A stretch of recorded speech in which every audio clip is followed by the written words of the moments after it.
Welcome listeners to October. We have a special guest with us today helping us to address the topic of National Estate Planning Awareness Month. Elizabeth Estes is actually a local estate planning attorney, an alma mater of ASU, Arizona State University, right here where we are in the Phoenix area from the College of Law, now called the Sandra Day O'Connor College of Law. She started out in a mid-sized Phoenix law firm, then spent a good amount of time as a director at a large regional firm in complex litigation. Over the years, she realized that she really wanted to tailor her practice and provide more personalized attention. So in 2012, right here in Ahwatukee, where we both live, she started Estes Law Firm, where she focuses on estate planning, probate, trust administration, and the related areas of family law, business law, and real estate transactions. Many of us often need services in one or both of those areas over our lifetime, and Elizabeth especially focuses on providing those services with empathy and an unwavering commitment to the best interests of her clients and their families. Thank you so much, Elizabeth, for joining me today. Thank you for having me. I love the fact that we have national themes because it helps us talk about topics that sometimes people don't like to talk about. So classic estate planning is the what ifs and the really uncomfortable thoughts about hospitalization and after you're gone. So it gives us a chance to force ourselves to think about those things, because certainly there are good reasons for putting our, what I call getting our ducks in a row before something happens. So over your experience, I'm sure that you've had to explain and re-explain to clients about, yes, it's good you're here, and why it's good that you're here, because why is estate planning so important? Well, I want to start by saying thank you again for having me here. And I think something that everybody should know is that more than 50% of the US population does not have an estate plan. And it's not just about what happens after you die, as Marie talked about. It's also what happens if you're incapacitated. Sometimes I think that gets lost when that actually is the most court-intensive thing if you do not have your documents in place. So that's what I would say. The most important thing is you want to be able to direct how things happen after you're gone or when you're incapacitated, not a court. And if you don't do it yourself, a court's going to do it for you. That's right. The state always has a plan for you, whether you have it in writing or not, right? Exactly. I know it's a little bit like in the financial planning side of the industry where I also spend a good amount of time. People often don't think about disability insurance, but they think about life insurance. And statistically, disability is more likely to happen than premature death, which is exactly what you're talking about with incapacity versus the death planning, so the will and the trust. Absolutely. Good reminder, absolutely good reminder. So when we talk about estate planning and having an estate plan in place, I think it's really helpful for you to define what does that mean exactly? What documents are we talking about that makes a good estate plan? Sure. An estate plan is not just a will, which is what some people tend to think, or it's not, you might have heard of a living trust. It's not just a will or a living trust or even both those documents. It's also your powers of attorney, both general and medical powers of attorney. Here in Arizona, we have a medical power of attorney as well as a mental health care power of attorney. It's also your living will, which is end of life decisions, what happens when you're near death and there's nothing can be done to stop it, but possibly prolong it, and what your wishes are at that point. We also have a few other documents that are included, including a HIPAA waiver, which is the federal law about privacy. You need to obviously execute a HIPAA waiver for your agent to act under a power of attorney so they know what's in your records, and of course your doctors can talk to them. We also now have what we call dementia directives.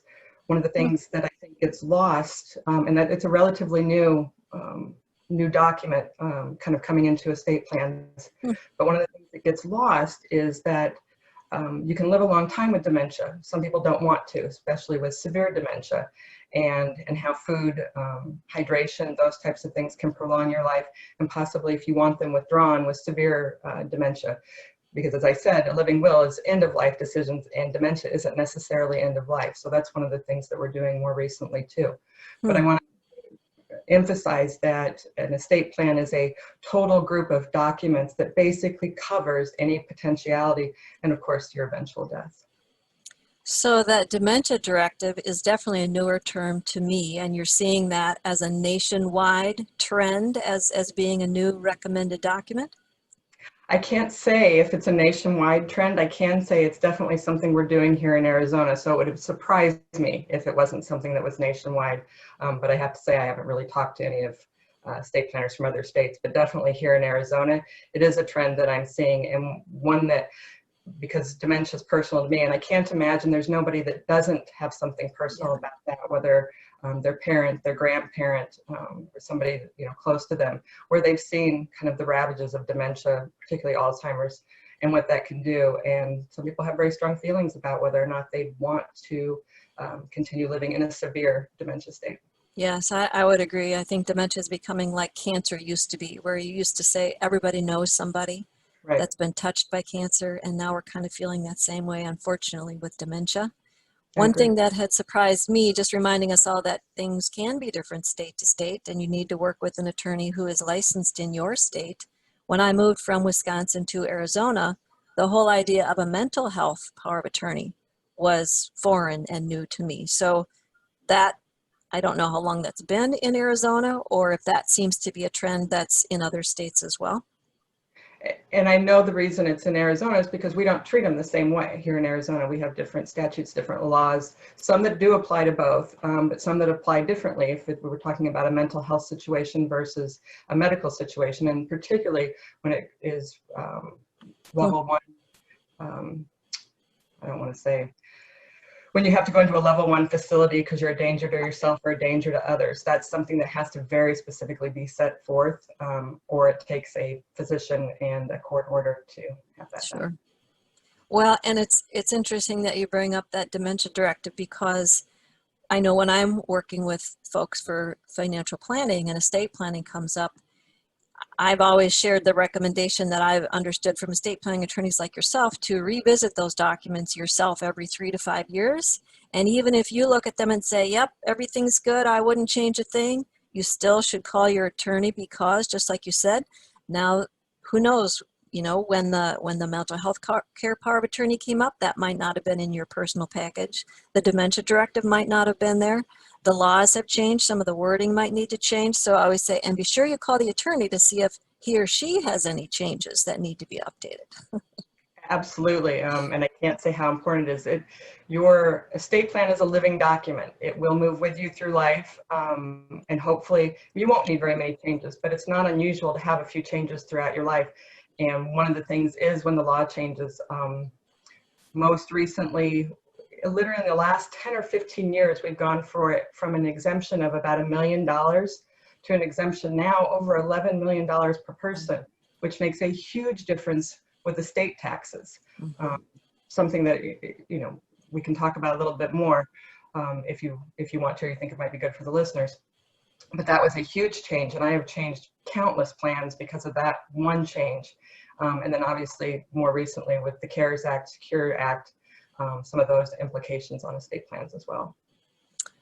I think too often we get the mindset that, yay, we've got our documents done, check, and we don't have to think about it again.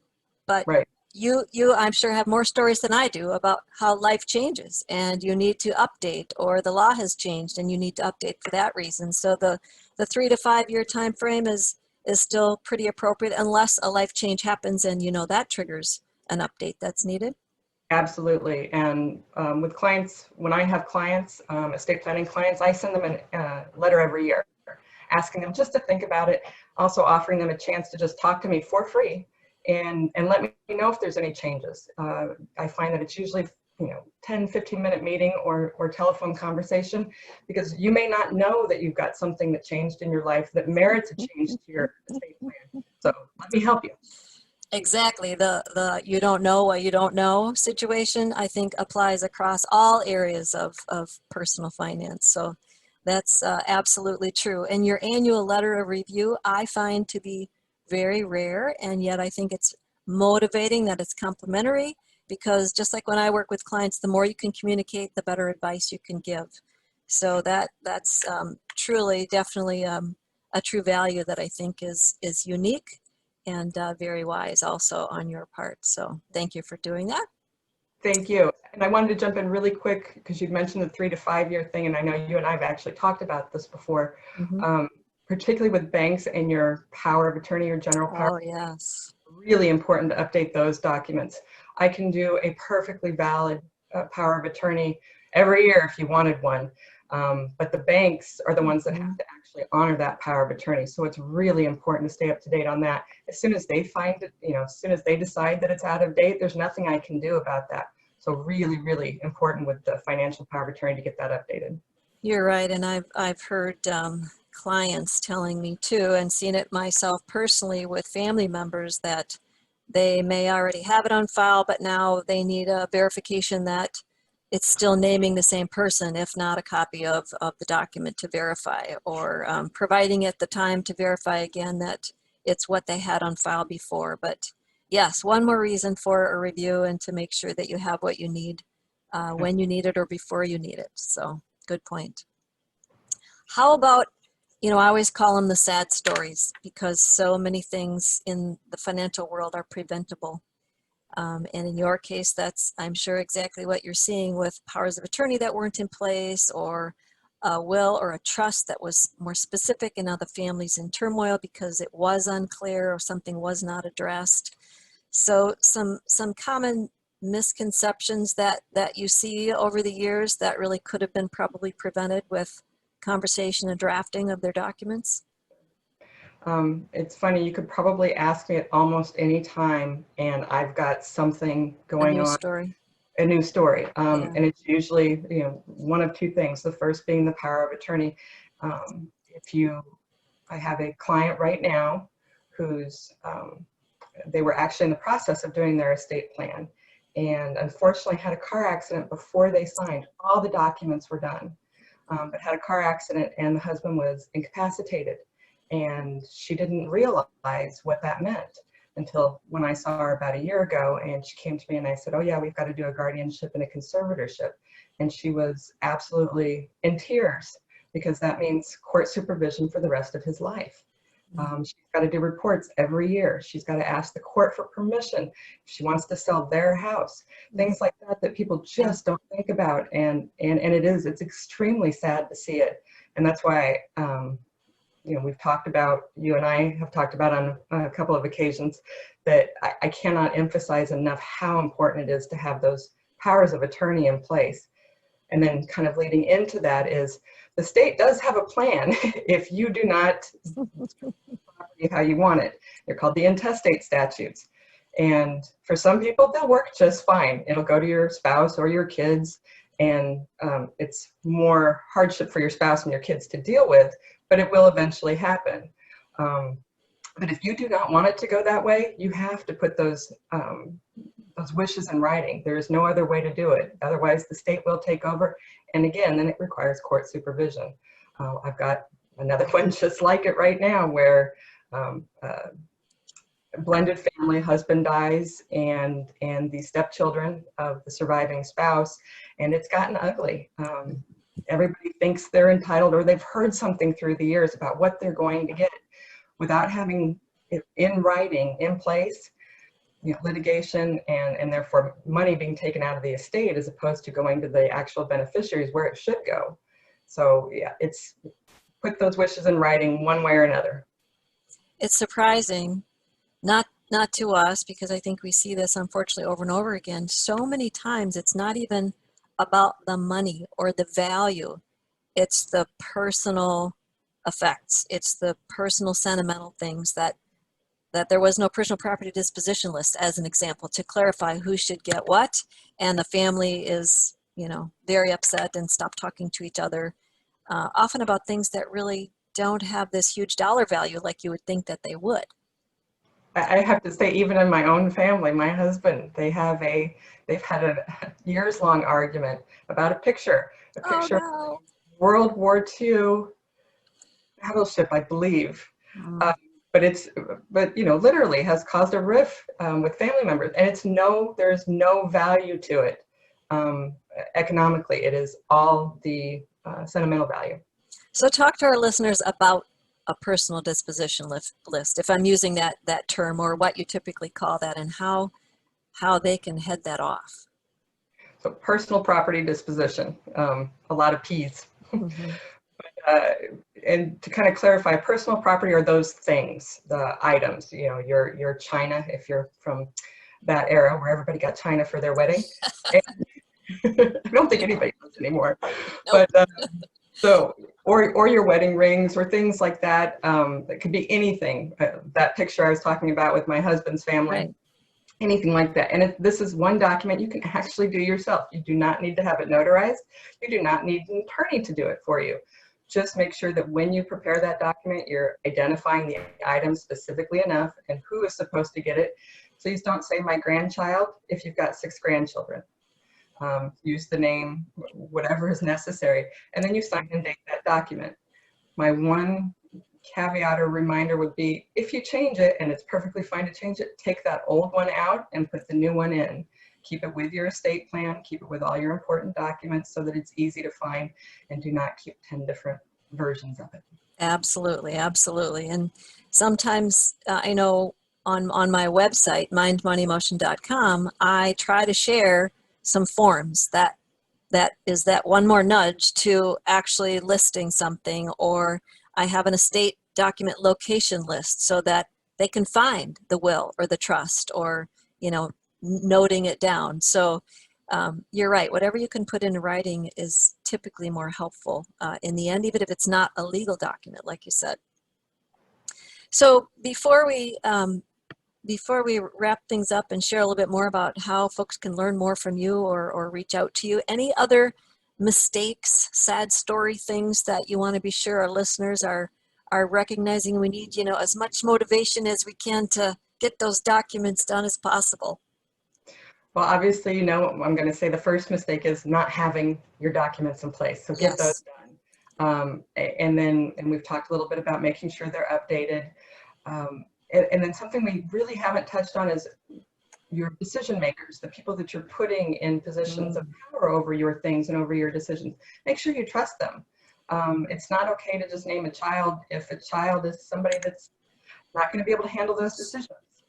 So make sure you're giving a, you know, good thought to that. And when you go to speak to your attorney about that, that you have in mind who you want to use for those. Too often, I think people don't realize how much responsibility goes with that, naming who's going to help with the estate settling.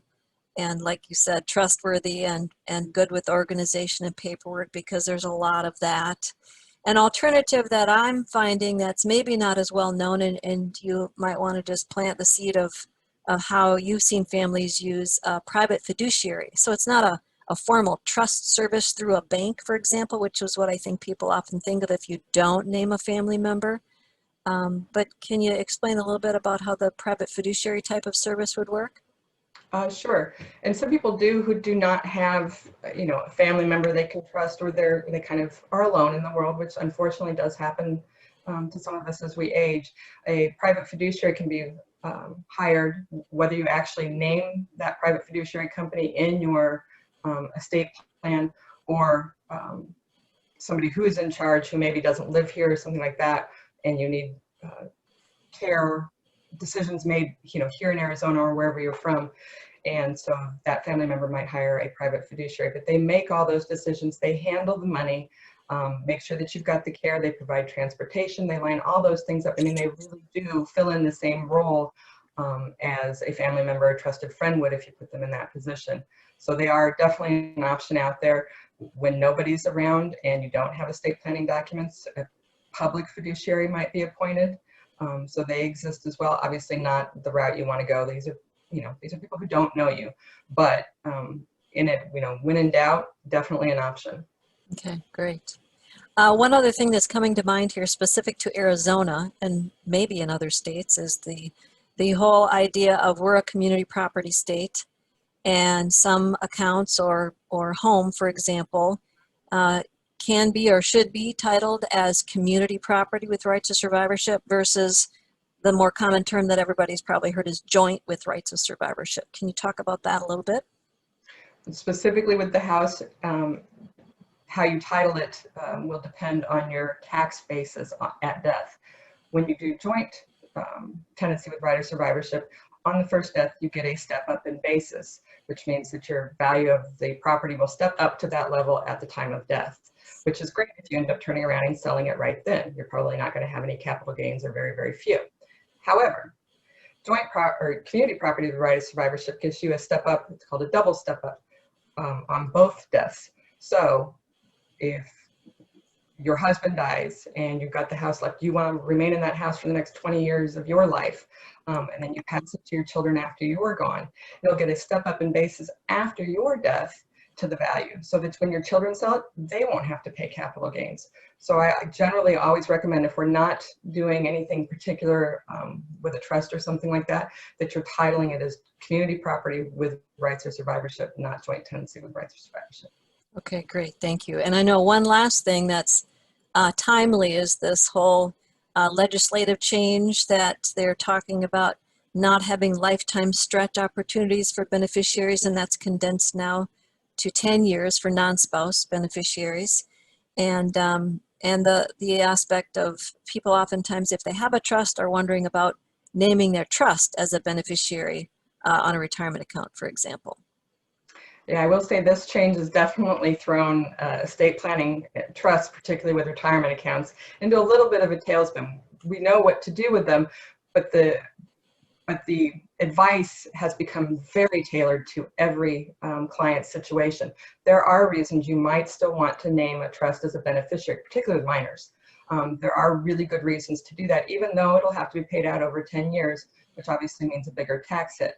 But a lot of times now we are advising either the clients spend that money while they're still living and take it out over the longer period of time, pay less on taxes, or going ahead and naming the beneficiaries that they want as the secondary, or what we call contingent beneficiaries. Typically the spouse is the primary. And then go ahead and naming your children or whoever it is you want as the contingent. But it is something I definitely recommend people speak with their attorney about, or the financial advisor as well, to make that decision, because everybody's circumstances are unique, particularly in this case. Yeah, another classic example of you don't have a change, but the law changed. So now you do need a conversation. So, all righty. Well, for more great information and or to reach you, where should our listeners reach out? And just a note that I always include this in the show notes too. So if you can go ahead and share your preferred contact information, that would be wonderful. Sure. You can always reach us through the website, and that is www.esteslawfirmaz, all one word, .com. And we're located here in Ahwatukee at 4435 East Chandler Boulevard, Suite 200. You can also reach us by phone, and that phone number is 480-656-3733. Well, I thank you once again, Elizabeth, for enlightening us all and help us think about a subject that majority of people procrastinate, as shown by the statistics, and majority of people still die without these documents in place. And thank you for all the work that you're doing to help us improve that number. You're very welcome. Thank you for having me.